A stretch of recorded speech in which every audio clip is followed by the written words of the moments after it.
Votre travail en tant que manager de projet, votre travail, c'est de vous poser les bonnes questions.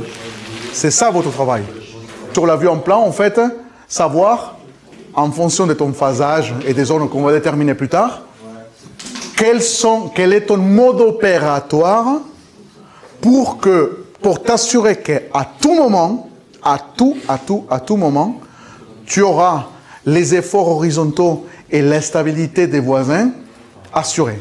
Et après, quand tu dois démolir, du coup, les élévations, les ouvertures, quand tu vas couper des planchers, la question que tu dois te poser, c'est comment tu vas te débrouiller pour tenir les efforts horizontaux.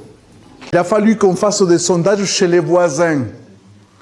Il a fallu qu'on fasse des trous ici pour savoir où était le plancher, où était l'effort, des IPN là, qui tenaient le coffrage. Petit à petit, faire poteau R+1, R+2, vous ouvrez uniquement la fenêtre pour faire le poteau, et vous faites une ossature avec des poteaux, des verticaux et des horizontaux, qui va venir renforcer depuis l'intérieur l'ossature existante, avant de démolir l'ossature, le contreventement de plancher existant.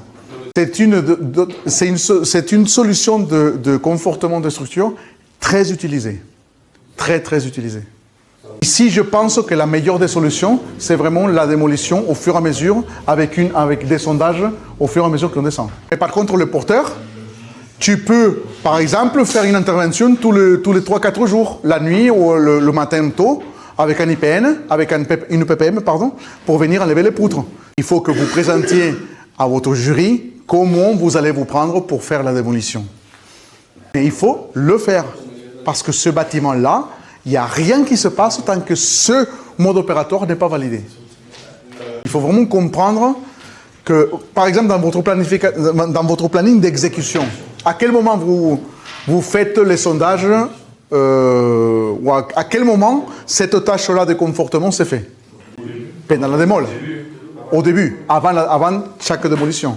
Tu lui dis, j'ai ce problème-là, j'ai cette structure-là, et moi, dans mon chantier, j'ai besoin de démolir dans ce sens, c'est à toi de dire. Il s'est débrouillé à la fin.